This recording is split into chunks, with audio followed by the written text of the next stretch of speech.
نحمده ونصلي ونسلم على رسوله الكريم اما بعد قال الله تبارك وتعالى في كلامه المجيد والفرقان الحميد اعوذ بالله من الشيطان الرجيم بسم الله الرحمن الرحيم اقيموا الصلاة وآتوا الزكاة صدق الله العظيم وبلغنا رسوله النبي الأمي الكريم ونحن على ذلك لمن الشاهدين والشاكرين والحمد لله رب العالمين۔ معزز دوستو، شوال المکرم سن 1442 ہجری اپنا نصف پورا کر چکا ہے اور 28 مئی 2021 بروز جمعۃ المبارک میں نے آپ کی خدمت میں زکوٰۃ کے حوالے سے چند احکام و مسائل پر گفتگو کرنی ہے۔ اس مہینے میں زکوٰۃ کا حکم نازل ہوا ہے تو اسی مناسبت سے زکوٰۃ کے بارے میں چند مسائل سمجھیے۔ بنیادی طور پہ زکوٰۃ ہے کس پر، مطلب کیا ہے، اور زکوٰۃ دینے والے کون ہیں اور لینے والے کون ہیں، کن مالوں پر زکوٰۃ آتی ہے، کن مالوں پر زکوٰۃ نہیں آتی۔ سب سے پہلی بات یہ ہے کہ زکوٰۃ اسلام میں نماز کی طرح فرض ہے۔ جیسے نماز فرض ہے ویسے زکوٰۃ فرض ہے۔ ہاں ایک فرق ہے کہ نماز دن میں 5 مرتبہ فرض ہے، زکوٰۃ سال میں صاحب نصاب پر 1 مرتبہ فرض ہے۔ لیکن اس فریضے کو آپ اس طرح نہیں رکھ سکتے کہ یہ بس ہو گیا ٹھیک ہے، نہیں ہو گیا ٹھیک ہے۔ حضرت عبداللہ بن عمر رضی اللہ تعالیٰ عنہما کی صحیح حدیث ہے، رسول اقدس صلی اللہ علیہ وسلم کا فرمان عالی شان ہے کہ اسلام کے 5 ارکان میں 5 ارکانوں میں ایک رکن زکوٰۃ ہے۔ حضرت ابوبکر صدیق رضی اللہ تعالیٰ عنہ فرماتے ہیں کہ جیسے کوئی بندہ نماز کا منکر ہو جائے مومن نہیں ہے، ویسے زکوٰۃ کا انکاری ہو جائے اس کا اسلام سے واسطہ نہیں ہے۔ اب زکوٰۃ کا پاکیزگی والا معنی ہے۔ زکوٰۃ کا معنی ہوتا ہے پاکیزگی حاصل کرنا، طہارت حاصل کرنا۔ کیا مطلب؟ طہارت کس چیز کی ہے؟ ایک طہارت ہوتی ہے جسمانی، جس سے ہم وضو اور غسل کر کے حاصل کرتے ہیں۔ ایک طہارت ہوتی ہے مالی، مال کی، وہ زکوٰۃ دے کر حاصل کرتے ہیں۔ اب زکوٰۃ سال میں 1 مرتبہ صاحب نصاب پر فرض ہے۔ اب صاحب نصاب کون مسلمان ہے؟ ہر مسلمان صاحب نصاب نہیں ہے۔ جس آدمی کے پاس زکوٰۃ تک پہنچنے کا مال موجود ہو۔ اب زکوٰۃ تک پہنچنے کا مال کیا ہے؟ رسول اقدس صلی اللہ علیہ وآلہ وسلم کے دور میں 2 چیزیں ہوتی تھیں جس کو زکوٰۃ کی بنیاد کہا جاتا تھا۔ ایک تھا سونا، ایک تھا چاندی۔ سونا ہوتا تو جس کے پاس 20 دینار ہوتے اس کے اوپر زکوٰۃ فرض ہو جاتی اگر پورا سال یہ 20 دینار کا مالک رہا ہے۔ اسی طرح جس کے پاس چاندی ہوتی تو 200 درہم جس کے پاس ہوتے اس پر زکوٰۃ ہو جاتی۔ دینار سونے کا ہوتا تھا اور درہم چاندی کا ہوتا تھا۔ اس بنیاد پر آج کے دور میں اگر ہم وزن کریں کہ 20 دینار کا وزن کیا ہے اور 200 درہم کا وزن کیا ہے، تو سونے اور چاندی کا معیار آج کل تولے اور ماشے کے حساب سے ہے۔ اس زمانے میں دینار اور درہم کے حساب سے تھا۔ تو اب جس کے پاس 7.5 تولے سونا ہو، ایسے سمجھیں اس کے پاس حضور پاک علیہ السلام کے زمانے کے 20 دینار موجود ہیں، اس پر زکوٰۃ فرض ہے۔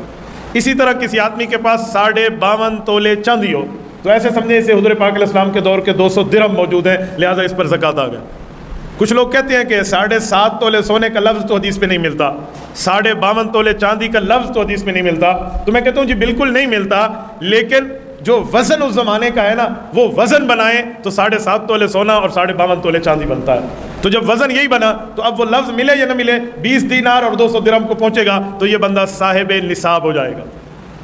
اسی طرح ایک بندے کے پاس سونا چاندی ہے لیکن گھر کے استعمال کا ہے، تجارت کا نہیں ہے، زیب و زینت کے لیے زیورات رکھے ہوئے ہیں، بچوں کی شادی کرنے کے لیے سونا رکھا ہوا ہے، اس پر پھر بھی زکوٰۃ ہے، چاہے تجارت کا ہو چاہے بچوں کے لیے۔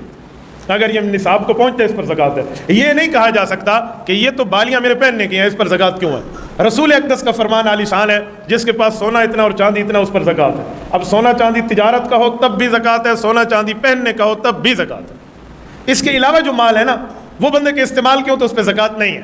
اس کے علاوہ کچھ مال ہے، ایک آدمی کی ضرورت کا موبائل ہے، وہ 10 لاکھ روپے کا کیوں نہ ہو، وہ 5 سال کیوں نہ رکھے ہوئے ہیں، اس پر 1 روپے زکوٰۃ نہیں ہے۔ ایک آدمی کے پاس رہن سہن کے لیے مکان موجود ہے، اس پر کوئی زکوٰۃ نہیں ہے، چاہے وہ کروڑوں روپے کی مالیت کا ہو۔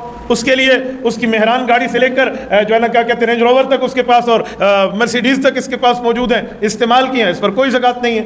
ہاں اگر یہ مال اس کے پاس بطور تجارت ہوں گے، وہ گاڑیوں کا بزنس کرتا ہے، وہ مکانات خریدنے بیچنے کا کاروبار کرتا ہے، پھر اس پر زکوٰۃ آ جائے گی۔ یہ موبائل خرید و فروخت کا کاروبار کرتا ہے، اس پر زکوٰۃ آ جائے گی۔ استعمال والی چیز پر صرف سونا چاندی میں زکوٰۃ ہے، باقی استعمال کی کسی چیز پر زکوٰۃ نہیں ہے، چاہے اس کے پاس ہیرا موجود ہے۔ کسی کے پاس استعمال کے لیے ہیرا موجود ہے، ڈائمنڈ، وہ سونے سے زیادہ قیمتی ہے، اس پر کوئی زکوٰۃ نہیں ہے، چاہے وہ 1 کلو اس کے پاس پڑا ہوا ہو۔ ہاں یہ اگر ہیرے کو بطور تجارت استعمال کرتا ہے، ہیرے کا کاروباری اور بزنس مین ہے ڈائمنڈ کا، تو اس کے اوپر زکوٰۃ آ جائے گی۔ اسلام نے مالیت پہ زکوٰۃ نہیں دی، اسلام نے ان اشیاء پر زکوٰۃ دی ہے جس کو رسول کائنات صلی اللہ علیہ وسلم نے فرما دیا۔ اگر صرف مالیت کی بات ہوتی نا تو پہننے والی جو انگوٹھی ایک بندے کے پاس ڈائمنڈ کی ہے تو اس پر زکوٰۃ آنی چاہیے، حالانکہ وہ اس کے پہننے کے لیے مالا موجود ہو، ٹکا موجود ہو، کانٹے موجود ہو، رنگ موجود ہو، اس کے پاس چوڑیاں موجود ہوں ڈائمنڈ کی، کوئی زکوٰۃ نہیں ہے چاہے اس کے استعمال کرے۔ تو مالیت بنیاد نہیں ہے، بنیاد رسالت مآب صلی اللہ علیہ وسلم کی زبان اقدس ہے، جس پر فرما دیا اس پر فرما دیا۔ ہاں مال تجارت ہوگا تو اس پر تو زکوٰۃ رسول اللہ کے زمانے میں تھی تو اب بھی ہوگی۔ اب ایک بندے کے پاس مال تجارت ہے تو کتنا ہونا چاہیے؟ آج کل سونے اور چاندی کا ریٹ بہت زیادہ فرق آ گیا ہے، سونے اور چاندی کے بڑے ریٹوں میں فرق ہے۔ شاید چاندی کے 52.5 تولے کی قیمت سونے کے 1 تولے سے بھی بہت کم ہے۔ سونے کا 1 تولہ لاکھ کو کراس کر چکا ہے اور 52.5 تولے چاندی کی قیمت میری معلومات میں کوئی 80,000 کے لگ بھگ ہے، تو یہ اس سے بہت کم ہے۔ اب معیار کس کو بنایا جائے، چاندی کو یا سونے کو؟ تو چاندی معیار ہے۔ جس آدمی کے پاس مال تجارت ہو، 52.5 تولے چاندی کی قیمت یعنی 80,000 روپے کا اس کے پاس آج کے دور کا مال موجود ہے۔ میری گفتگو جو کیمرے کی ریکارڈنگ میں سنے، ہو سکتا ہے اس زمانے میں کوئی ریٹ اوپر نیچے چلا جائے، میں آج کے دور کے سکہ رائج الوقت پر بات کر رہا ہوں۔ آج کے دور میں اگر کسی آدمی کے پاس 80,000 روپے کا مال موجود ہے، وہ مال تجارت کی شکل میں ہو یا اس کے پاس سیونگ کی شکل میں ہو، اس پر سال میں زکوٰۃ آ جائے گی۔ کیوں؟ یہ 52.5 تولے چاندی کی قیمت بنتی ہے۔ لوگوں میں کچھ غلطی ہے، لوگ سمجھتے ہیں کہ ہر مال پر سال گزرے گا تو زکوٰۃ آئے گی۔ بھئی اس مال کو تو ابھی میرے پاس آئے ہوئے 2 مہینے ہوئے ہیں، فلاں مال کو پڑے ہوئے 1 سال ہوا ہے، تو لہٰذا اس کی زکوٰۃ دوں گا، اس کی نہیں دوں گا۔ یہ غلط فہمی ہے، یوں نہیں ہے۔ میں آپ کو ایک اصول سمجھاتا ہوں۔ یہ میری ٹیبل ہے، یہ اس کا اسٹارٹ ہے، یہ اس کا اینڈ ہے، یہ شروع ہے، یہ اس کا آخر ہے۔ ایسے انسان کے پاس جو سال ہے، 1 سال کا پہلا دن ہے، 1 سال کا آخری دن ہے۔ اگر سال کے شروع میں یہ صاحب نصاب ہے، اس کے پاس زکوٰۃ جتنے پیسے ہیں، اور سال کا آخر آیا اس کے پاس زکوٰۃ جتنے پیسے ہیں، تو اس پر پوری مالیت پر زکوٰۃ فرض ہے، چاہے اس کی مالیت میں 1 مہینہ پہلے پیسے داخل ہوئے ہیں یا 6 مہینہ پہلے پیسے داخل ہوئے ہیں۔ یہ غلطی کیوں پائی جاتی ہے عوام میں؟ اس کی بنیادی وجہ یہ ہے کہ ہم لوگوں نے زکوٰۃ کا مہینہ مقرر کر رکھا ہے، دن مقرر نہیں کیا۔ حالانکہ زکوٰۃ کا مہینہ مقرر نہیں کرنا چاہیے، زکوٰۃ کا دن مقرر کرنا چاہیے۔ سال پورا ہوتا ہے مہینے پہ نہیں، مہینہ تو 30 دن کا ہے، سال پورا ہوتا ہے کسی دن میں جا کر۔ دسمبر پہ سال پورا نہیں ہوتا، 31 پہ آ کر سال پورا ہو رہا ہے۔ تو ہمیں زکوٰۃ کی ادائیگی کا دن مقرر کرنا چاہیے، بنیادی نقطہ یہ ہے، ہمیں دن ایک مقرر کر لیں۔ مثلاً اور دن بھی اسلامی سال کا ہونا چاہیے، کیونکہ جو انگریزی سال ہے نا، اس کے 10 دن زیادہ ہو جاتے ہیں اسلامی سال کے حساب سے۔ 355 اور 365 کا فرق، بعضوں کا 360 اور 365 کا فرق آ جاتا ہے، تو اس لیے اسلامی سال کا دن مقرر کریں، کوئی سا دن جو جس دن آپ صاحب نصاب بن رہے ہیں، آپ اپنی ملکیت کو دیکھیں۔ کچھ لوگ سمجھتے ہیں رمضان المبارک میں زکوٰۃ کا مہینہ ہے، زکوٰۃ دیں گے، رمضان گزر گیا زکوٰۃ نہیں ادا کی تو گناہ گار ہیں۔ جی نہیں، آپ اپنی مالیت کے دن کو دیکھیں، کوئی ایک دن آپ نے مقرر کیا۔ میں مثال دے رہا ہوں، ایک بندے نے 15 شوال مقرر کر لیے، اس مہینے کی 15 تاریخ۔ اب اس کے لیے بہت آسانی ہو گئی ہے، تو 15 شوال کو یہ 10 لاکھ روپے کا مالک ہے، تو ہر لاکھ کے اوپر اس کے پاس 2500 زکوٰۃ ہے۔ اور اگلا سال آیا ہے تو یہ 5 لاکھ کا مالک ہے، سال گزرا ہے نا، تو ہر لاکھ پر 2500 ہے۔ درمیان میں اس کے پاس 10 کروڑ آئے ہیں اور 10 کروڑ چلے گئے ہیں، اس کی کوئی زکوٰۃ نہیں ہے۔ کیوں؟ جب دن مقرر کر لیا تو پہلا اور آخری دن سال کا دیکھے گا اور اپنا حساب لگا لے گا۔ یہاں کچھ لوگوں میں غلط فہمی مزید پائی جاتی ہے، وہ لوگ کہتے ہیں مولانا میرے اوپر زکوٰۃ تو آتی ہے لیکن دن مقرر کرنے میں شریعت کا نقصان ہے۔ بابا شریعت کا نقصان دن مقرر کرنے میں کیسا ہے؟ اجی میرے پاس تو ہوگا 5 لاکھ فلاں دن میں، تو جب 5 لاکھ ہوگا تو میں تو کم زکوٰۃ دوں گا، تو میں تو 20 لاکھ کما لے کو 25 دن بعد مجھے 20 لاکھ اور ملنے ہیں تو میں اکٹھی زکوٰۃ دوں۔ نہ بابا، یہ شیطان کی چال ہے۔ شریعت کہتی ہے جس دن آپ کا سال پورا ہو رہا ہے، آپ کتنے پیسوں کے مالک ہیں اس کی زکوٰۃ دے دیں، چاہے 2 گھنٹے بعد آپ کو پیسے اس سے زائد مل جائیں، اس کا اگلے سال حساب کریں گے۔ یہ زیادہ پیسے دینے کے چکر میں بندہ سال کو گزار بیٹھتا ہے۔ میں مثال دے رہا ہوں، ایک بندہ کروڑوں کا مالک ہے، لیکن جس دن زکوٰۃ کے ادائیگی کا وقت آیا ہے اس کے پاس صرف 2 لاکھ ہے، تو اس پر صرف 5000 زکوٰۃ ہے، باقیوں کا مالک ہی نہیں ہے، کسی کو ہدیہ کر چکا ہے یا دے چکا ہے نا۔ ہاں کوئی ایسا قرضہ ہے جو آپ کو ملنا ہے اور یقینی ہے کہ وہ بندہ دے گا۔ قرضے کی 2 قسمیں ہیں، ایک قرضہ وہ ہے جو لوگ کھا جاتے ہیں، وہ دینے والے نہیں ہوتے، بندے کو اندر سے پتہ ہوتا ہے، ایسے اوپر سے کہتا ہے انہوں کو پتہ نہیں، کوئی نہیں، اے نکل گیا، میری کھا گیا قرضہ۔ جو کوئی قرضہ کھا گیا ہے اس پر کوئی زکوٰۃ نہیں ہے آپ کے ذمے۔ لیکن ایک قرضہ یقینی ہے، آپ کے علم میں آج ملے گا، کل ملے گا، سال میں ملے گا ضرور مجھے، تو اس کی زکوٰۃ آپ کے ذمے ہے، اس کی زکوٰۃ آپ نے دینی ہے۔ اسی طرح قرضے کا، ہم قرضہ دے کر سمجھتے ہیں وہ زکوٰۃ دے گا، بابا قرضے کی زکوٰۃ اصل مالک دے گا، جس نے قرضہ لیا ہے وہ کیوں دے گا؟ اچھا، شریعت نے آپ کو قرضے پر ایک بینیفٹ دیا ہے، ایک فائدہ دیا ہے. ایک آدمی ہے، اس کے پاس 10 لاکھ روپے ہیں، وہ مالک ہے 10 لاکھ روپے کا، لیکن اس بندے نے 7 لاکھ روپے قرضہ دینے ہیں. تو اب یہ 10 لاکھ کا مالک 3 لاکھ کی زکوٰۃ دے گا، 7 لاکھ کی اس پر زکوٰۃ نہیں ہے، کیونکہ اس نے 7 لاکھ کے قرضے دینے ہیں. قرضے کی کئی صورتیں ہو سکتی ہیں. بجلی کا بل ہے فیکٹری کے مالک کا، تو وہ بھی قرضہ ہے نا حکومت کے، اس نے دینا ہے. گیس کا بل ہے، ٹیلی فون کا بل ہے، اسی طرح اس کا انٹرنیٹ کا بل ہے، ملازمین کی تنخواہیں ہیں، یہ سارا قرضے کی مد میں ہے.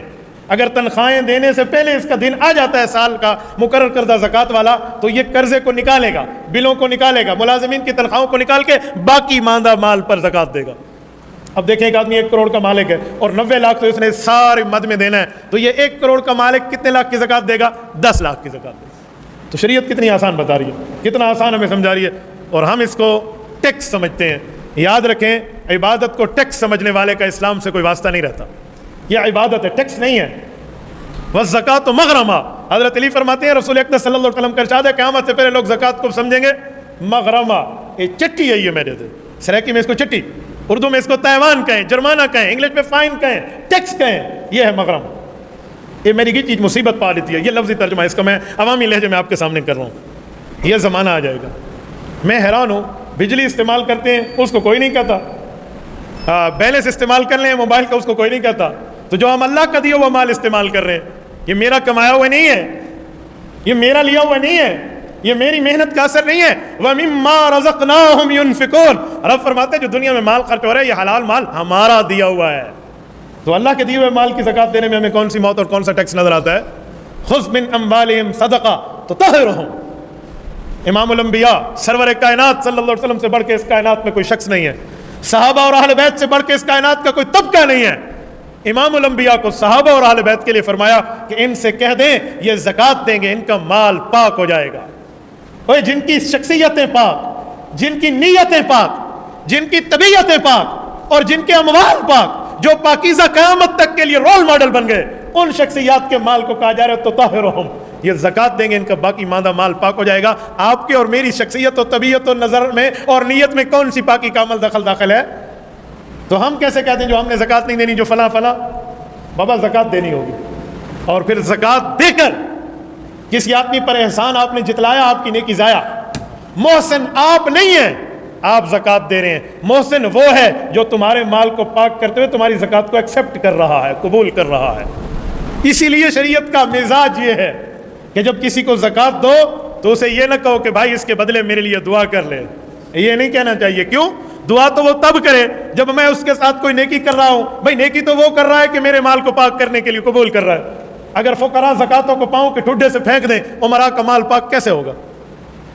حضرت عیسیٰ علیہ السلام کے زمانے میں حدیث پاک میں وہ وقت آئے گا وَلَا يُعْرَضَنَّ عَلَيْهِ الْمَالُ فَلَا يَقْبَلَنَّهُ، مال کی اتنی فراوانی ہوگی لوگ زکات ڈھونڈنے کے لیے بندہ تلاش کریں گے، صبح ساتھ شام کوئی غریب نہیں ملے گا کہ کوئی زکات وصول کرنے والا ہو. اور یہ باہر ممالک میں تو آپ کو نظر آ جائے گا. آپ مکہ مکرمہ میں جائیں اور آپ کو کبھی دم دینا پڑے بکرا ذبح کر کے، اور میں دیکھتا ہوں آپ کو غریب کا گھر ڈھونڈنے میں ملے گا کیسے. آپ ڈھونڈنا ذرا، میں کہ غریب کو وہاں لے لے صدقہ لیتی ہے گول کے میں کو دکھایا ذرا. میرے ساتھ تو یہ کئی بار سامنے ہوا ہے نا معاملہ ڈھونڈنے میں. یقین مانے اس میں ٹیکسی ڈرائیور سے پوچھیں بھائی آپ کے محلے میں نہیں، ادھر تو سارے فلیٹ والے ہیں. اچھا یار کوئی پردیسی مسافر، ہاں ہے تو صحیح لیکن ماشاءاللہ مالدار ہے، اس کا اپنا کاروبار ہے، یار ذرا ادھر دیکھے ادھر دیکھے. حج کے دنوں میں تو چلو مل جائیں گے نا، وہاں رش ہے. عام دنوں میں کوئی عام عمرے کے دن میں کوئی تلاش کر کے دکھائے. روڈ کے اوپر حکومت صرف سے پابندی ہے، کوئی بھکاری ٹھہرے گا نہیں جس کو بدلا. چلو بھکاری بھی ہو، پتہ ہی نہیں ہے مستحق ہے یا نہیں ہے، کیسے دے گا؟ یہ منظر پاکستان میں کم نظر آتا ہے، آؤٹ آف کنٹری زیادہ نظر آ رہا ہے. تو اگر قبول کرنے والا نہ ملے تو ہم اپنے مال کو پاک کیسے کریں گے؟ تو میرے دوستو اسی لیے شریعت کا مزاج یہ ہے کہ جس کی زکوٰۃ کہہ رہے ہو کہ میرا زکوٰۃ آپ میری زکوٰۃ وصول کر لیں، اس کو دعا کہنا کہیں آپ اس پہ احسان نہیں کر رہے، وہ آپ پہ کر رہے. اور میں یہاں سمجھانے کے لیے آپ کی خدمت میں ایک جملہ مزید بات کرنے لگا ہوں کہ جب زکوٰۃ ادا کریں تو کسی کو یہ کہنا کیا ضروری ہے کہ بھائی یہ زکوٰۃ کا پیسہ ہے آپ لے لیں. کچھ لوگ سمجھتے ہیں زکوٰۃ کا لفظ نہ بولا جائے نا، آٹھ نہ کٹو تو زکوٰۃ ادا ہی نہیں ہوتی، اس لیے بولنا پڑتا ہے بھائی یہ زکوٰۃ ہے. نہیں بولنا پڑتا. آپ کا دل اور آپ کا خالق آپ کی نیتوں کے معاملات سے واقف ہے. آپ زکوٰۃ ہی دے رہے ہیں، آپ کو کس نے کہا ہے کہ آپ بولیں؟ ہاں ایک جگہ ہے جہاں آپ بتائیں کہ یہ مال زکوٰۃ ہے، مثلاً آپ مدرسے میں گئے ہیں جہاں کئی مال موجود ہیں، زکوٰۃ علیحدہ ہے، فطرانہ علیحدہ ہے، عام نفلی صدقہ علیحدہ ہے، واجبی صدقہ علیحدہ، علیحدہ علیحدہ مد میں رکھا ہوا ہے، ادھر آپ بتائیں، مینشن کریں کہ یہ زکوٰۃ کا مال ہے، پھر ٹھیک ہے. لیکن ایک غریب آدمی کو آپ دے رہے ہیں جو مستحق ہے اور آپ جانتے ہیں، اس کو ساتھ یہ جتلانا بھائی یہ زکوٰۃ ہے تاکہ اس کی آنکھیں مزید نیچی ہو جائیں، اس کو شریعت قبول نہیں کرتی، تاکہ اس کا ایک بیچارے کا دل ٹوٹے کہ یار میرے پہ وقت آئے گا کہ اب میں زکوٰۃ ہی لوں گا. بھائی ہم زکوٰۃ دے رہے ہیں تو یہ کہنا مجھے ضروری نہیں ہے. آپ یہ بھی کہہ سکتے ہیں کہ بھائی آپ کو تحفہ ہے، بھائی آپ کا ہدیہ ہے، میرے جی نے چاہا میں اس مال کا آپ کو مالک بنا دوں، یہ لے لیں. اس طرح بھی تو آپ کہہ لیں، زکوٰۃ کی مد آپ کی ادا ہو جائے گی. کچھ لوگوں کا مال چوری ہو جائے تو ایک آدمی میرے پاس آیا، مولانا میرے ہاں آپ کو پتہ تو ہے فلاں وقت چوری ہوئی تھی دکان میں. میں نے کہا جی بالکل، اللہ ہر مسلمان کے کاروبار کو محفوظ فرمائے. کہتے ہیں اس میں اتنے لاکھ روپے اٹھ گئے تھے تو میرے اوپر اتنے لاکھ کی زکوٰۃ ہے، تو کیا اس کی میں نیت کر لوں کہ وہ زکوٰۃ ہو گئی ہوگی؟ کیسے زکوٰۃ سے چھڑوانے کے ہیلے اور بہانے اور لوگوں کی نیتیں شیطان کی پٹیاں پڑھائی گئی ہے. میں نے کہا میرے بھائی شریعت نے زکوٰۃ کا حکم دیا ہے تو ساتھ نیت بھی بتائی ہے. وقت ادائیگی، ٹائم آف دا پے، جس وقت آپ ادا کر رہے ہیں اس وقت آپ کی نیت زکوٰۃ کی ہونی چاہیے، یہ کہتی ہے شریعت. تو جب چور آپ کی چوری کر رہے تھے تو آپ نے نیت کی ہوئی تھی کہ کوئی چاہ گیا تھا زکوٰۃ ہو سی؟ کہتے نہیں، میں تو کہتا ہوں حرام ہے نا تو 1.5 چیر کے بندہ کڈھے، ان نے تو زیادتی کی ہمارے ساتھ. میں نے کہا بھائی وہ زکوٰۃ میں کنورٹ نہیں ہو سکتے. ہاں جو آپ کا مال چوری ہو گیا باقیوں پر زکوٰۃ دے دیں تو اس طرح آپ کی زکوٰۃ ہے. کچھ لوگ ہم سے پوچھتے ہیں کہ قیمت فروخت پر اسٹاک کی زکوٰۃ ہے یا قیمت خرید پر اسٹاک میں زکوٰۃ ہے؟ ایک تو مال وہ ہے جو بک گیا ہے، اس کی تو قیمت آپ کے سامنے آ گئی ہے. ایک اسٹاک ہے آپ کا، اسٹور کیا ہوا ہے آپ نے مال، یہ آپ نے بیچنا ہے، اس کی بھی تو زکوٰۃ دینی ہے. تو قیمت خرید ہے یا قیمت فروخت ہے؟ یہ بات یاد رکھیں، نارملی قیمت فروخت پر آپ زکوٰۃ دیں گے، قیمت خرید کی بات نہیں ہے. میرے پاس 1000 گلاس یہ پڑے ہوئے ہیں شیشے والے، اور میں نے اس فی گلاس کو مثال کے طور پہ خریدا ہے 5 روپے کا اور بیچتا ہوں میں 25 روپے کا. نارملی طور پہ مارکیٹ میں 25, 23, 24 کا بک جاتا ہے تو مجھے 25 روپے ہی اس کے لگانا پڑیں گے. یہ نہیں ہے کہ میں 5 روپے لگاؤں گا. امیجن اور اندازہ جو میرا ہونا چاہیے وہ قیمت فروخت کا ہونا چاہیے، چاہے وہ بکا بھی نہ ہو. 2-4 روپے اوپر نیچے کا فرق آپ خود بھی کر لیں گے کہ چلو اتنے حد تک میں جا سکتا ہوں، اتنے حد تک نہیں جا سکتا. تو جو نارملی اور درمیانہ ریٹ ہے نا وہ آپ نے لگانا ہے اور اس پر آپ کے اوپر زکوٰۃ ہے. اچھا، سال میں 1 مرتبہ زکوٰۃ ہے. میں رات گفتگو کر رہا تھا پنجاب میں ایک جگہ، تو میں نے انہیں عشر اور زکوٰۃ کا فرق بتایا. میں نے کہا کچھ لوگ عشر اور زکوٰۃ کو ایک سمجھتے ہیں. عشر مالدار اس پہ ہے جو زمین سے جو کچھ اس کے لیے نکلتا ہے، اس کے لیے کوئی مقدار نہیں ہے کہ بھئی اتنے من نکلے، یوں نہیں ہے اتنے من نکلے تو دیں گے ورنہ نہیں. کل ما خرجت الارض فعلیہ العشر و20، جو زمین میں نکلا ہے، آپ نے جو کھیتی باڑی کی ہے نا، جو زمین سے نکلا ہے اس کا 10واں حصہ آپ دیں گے اگر وہ پانی بارش سے سیراب ہو رہا ہے اور فصل بن رہی ہے. 20واں حصہ دیں گے اگر آپ پیسوں کے ساتھ پانی ڈلوا رہے ہیں. نہری پانی کا پیسہ ہی ہوتا ہے چاہے سال میں جتنا ہی ہو، تو اس پر 20واں ہے ورنہ 10واں ہے. وہاں سال کی شرط نہیں ہے، سال میں 10 مرتبہ فصل ہوگی تو 10 مرتبہ ہے. کھیتی باڑی ہونی چاہیے. یہ نہ ہو آپ گھر میں ایک چھوٹا سا درخت لگائیں اور اس سے 2 پھل کے دانے نکلے اور آپ کہیں بھی عشر ہے. یوں نہیں ہے، کھیتی باڑی والا عشر ہے. کوئی ڈو تو سائے پودنے جمع کرو تو ہونڈا میں حصہ بندہ لے جب گھر سارا پودنا جمع ہے، اس کا نہیں مسئلہ. گھروں کی بات میں نہیں کر رہا جو چھوٹی کیاری آپ نے بنائی ہے جسے کھیتی باڑی کہتے ہیں. چاہے کھیتی باڑی آپ نے اپنی کھیتی میں کہی ہوئی ہے یا کسی اور جگہ، جو مالک ہے نا کھیتی کا اس کے اوپر. کچھ لوگ کہتے ہیں ٹھیکیدار پہ ہے جی، مزیرے پہ ہے جی، فلاں پہ ہے. بھائی زمین سے جس بندے نے جو نکالا ہے اور جو فصل جس کی ہے وہ مالک کی ہے، ٹھیکیدار کی ہے، مزیرے کی ہے. میرا کوئی مالک ٹھیکیدار مزیرہ نہیں ہے. جس کا ہے وہ سمجھتے ہیں جو فصل کا مالک ہے اس پر زکوٰۃ ہے. زمین کے مالک کے پاس پیسے آئیں گے، جو فصل کا مالک ہے اس پر عشر ہے. جو زمین کا مالک ہے اس کے پاس پیسے آئیں گے تو سال کی زکوٰۃ دے دے گا، لیکن عشر اس پر ہے. تو اس ترتیب پر آپ نے یہ ترتیب ساری رکھنی ہے. تو یہ چند چیزیں میں نے آپ کی خدمت میں عرض کی ہیں. اللہ تعالیٰ آپ کو اور ہمیں زکوٰۃ ٹھیک ادا کرنے کی توفیق عطا فرمائے، مسئلہ سمجھ کے ادا کرنے کی توفیق عطا فرمائے، اور زکوٰۃ کو عبادت سمجھنے کی توفیق عطا فرمائے. ایک پوائنٹ میں ضروری سمجھتا ہوں، زکوٰۃ کا مستحق وہ ہے جو لے سکتا ہے، جس کے پاس زکوٰۃ دینے جتنا مال نہ ہو. سیونگ میں مثال دے رہا ہوں، ایک غریب آدمی ہے، وہ اپنے گھر میں ٹچ موبائل رکھے ہوئے ہیں لیکن اس کے پاس سیونگ نہیں ہے، سونا چاندی نہیں ہے. تو آپ کہیں گے انہیں کو تو موبائل ہے، انہیں تو زکوٰۃ نہیں لگتی. بابا اس موبائل پر تو زکوٰۃ ہے ہی نہیں شریعت میں. وہ 10 موبائل رکھ لینا اپنے گھر میں ایک بندے کے پاس، پھر بھی اس پر زکوٰۃ لگتی ہے، آپ اسے دے سکتے ہیں. لوگ زکوٰۃ دینے میں اتنے صوفی بن جاتے ہیں، نہیں لنگڑا ہونا چاہیے پھر زکوٰۃ لگے. ایک بندے سے میں نے کہا تیری زکوٰۃ گرن واسطے جان کا پواؤں. میں نے کہا اللہ کے بندے تجھے کس نے کہا بھائی لنگڑا ہوگا تو زکوٰۃ لگے گی؟ اندھا ہونا چاہیے. بھائی نہیں اندھا ہونا چاہیے، سجا کے لگ دیے. ضروری نہیں ہے کہ آپ اس کو کوئی خصوصی افراد میں شامل کریں اور کوئی معذور اور عذر ہو بیچارے کو پھر لگے گی. نہیں، ایک آدمی کماتا ہے لیکن جو مہینے میں آتے ہیں وہ بچوں کی فیسز کی مد میں دودھ اور بجلی اور اس معاملے میں ختم ہو جاتے ہیں. منتھلی 50,000 روپے اس کے گھر آتا ہے لیکن سارا ختم ہو جاتا ہے. سیونگ نہیں ہے, سونا چاندی نہیں ہے. اس 50,000 مہینے کی تنخواہ لینے والے کو بھی آپ زکوٰۃ دے سکتے ہیں. زکوٰۃ کی ادائیگی ہے. ہاں, اس کے پاس وہ پیسہ نہیں ہونا چاہیے جس کی 52.5 تولے چاندی کی قیمت بنے 80,000 سے اوپر کی. زکوٰۃ کے لیے نہ اندھا ہونا شرط ہے بھی یہ قبول کرے گا, نہ لنگڑا ہونا شرط ہے, نہ لولا ہونا شرط ہے, نہ بے وقوف ہونا شرط ہے, نہ جو ہے نا کوئی معذور ہونا شرط ہے. صحیح سلامت پہ لگتی ہے. آپ گھر میں زکوٰۃ دیں تو بہت بہتر. گھر سے مراد گھر والی نہیں, تو زال کو ریتی رکھو, زال تو کو ریتی رکھے, اندھا ونڈے ریوڑیاں تے ول آپ کو این جیبے چکڑ کے انتے تے انتے کل انتے. بیوی کی خامد پہ اور خامد کی بیوی پہ زکوٰۃ نہیں لگتی. ہاں, آپ کی بہن ہے, وہ بہن مستحق ہے, آپ اسے دے سکتے ہیں. ایک شخص نے مجھ سے پوچھا کہ مولانا میری بہن بیوہ تو نہیں ہے, اس پہ زکوٰۃ لگتی ہے؟ میں نے کہا جی لگتی ہے. وہ کنواری ہے, اس پہ تب بھی لگتی ہے, شادی شدہ تو دور رہا, اگر وہ مستحق ہے تو. اس کے لیے کوئی بیوہ ہونا شرط ہے؟ کوئی بیوہ ہونا شرط نہیں. بھائی اپنی زکوٰۃ بہن کو دے سکتا ہے, بہن اپنی زکوٰۃ بھائی کو دے سکتی ہے. ہاں, زکوٰۃ میں اپنے ماں باپ کو آپ نہیں دے سکتے, اپنے پوتے پوتیوں میں نہیں دے سکتے, بیٹا بیٹیوں میں نہیں دے سکتے. اوپر اور نیچے, اسے عربی میں کہتے ہیں اصول اور فروع کا رشتہ. اصول باپ دادا پردادا لکڑ دادا سکڑ دادا, یہ پوری ایک ترتیب. اور اسی طرح فروع بیٹا ہے, پوتا ہے, پڑپوتا ہے, یہ پوری ترتیب ہے. اصول فروع پہ زکوٰۃ نہیں لگتی, اطراف میں لگتی ہے. بہن بھائی ایک دوسرے کو دے سکتے ہیں, پڑوسیوں کو دے سکتے ہو, سید کو نہیں دے سکتے. آپ سید کو ہدیہ پیش کرنا بندہ سیکھے. کچھ لوگ سمجھتے ہیں سید زکوٰۃ دینے والا ہو تو سید زکوٰۃ دینے والا سید زکوٰۃ لینے والے کو دے گا. یوں نہیں ہے بھائی, سید ہو یا غیر سید ہو, زکوٰۃ دینے میں تو برابر ہے. زکوٰۃ لینے میں سید نہیں لے سکتا, غیر سید لے سکتا ہے. سید پہ زکوٰۃ نہیں ہے تو سید پہ تحفہ تو ہے نا, سید پہ گفٹ تو ہے. سید اگر غریب ہو تو اس کی امداد میں, اس کے تعاون میں تو آپ کو ڈبل فائدہ ہے. آپ سرور کائنات صلی اللہ علیہ وسلم کے رشتہ داری کے ساتھ ایک حسن سلوک کر رہے ہیں. خدا کی قسم, رسول اکرم صلی اللہ علیہ وسلم کی رشتہ داری کے حسن سلوک کا جو مزہ ہے نا, جیسے عبادت میں مزہ ہے. اپنے پیغمبر کی قوم, مجھے واقعہ یاد ہے, میں آپ کے سامنے, میں جب بھی یہ واقعہ پڑھتا ہوں نا میں حیران ہو جاتا ہوں کہ سادات کی قدر ہمارے اکابر نے کتنی کی ہے. حضرت امام احمد ابن حنبل رحمۃ اللہ علیہ, المتوفی 241 ہجری, امت کے چوتھے بڑے امام ہیں. بادشاہ وقت جھوٹا تھا, غلط تھا, اس نے ان کو اپنی غلطی چھپانے کے لیے کوڑوں کی سزا دی. یہ حق پر تھے لیکن بادشاہ کا تعلق سادات سے تھا. کہتے ہیں اگر کوڑا ان کو ایک جو مارا جاتا تھا وہ ہاتھی کو مارا جاتا تو ہاتھی کی چنگاڑ نکل جاتی. 120 کوڑوں کی سزا دی گئی.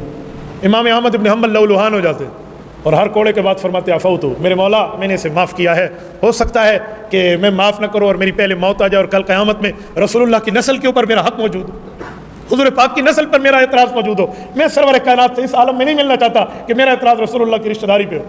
احترام سادات ہے. سید ہو, مسلمان ہو, ہماری آنکھوں کا سرما, ہماری آنکھ کا, ہمارے دل کا سرور.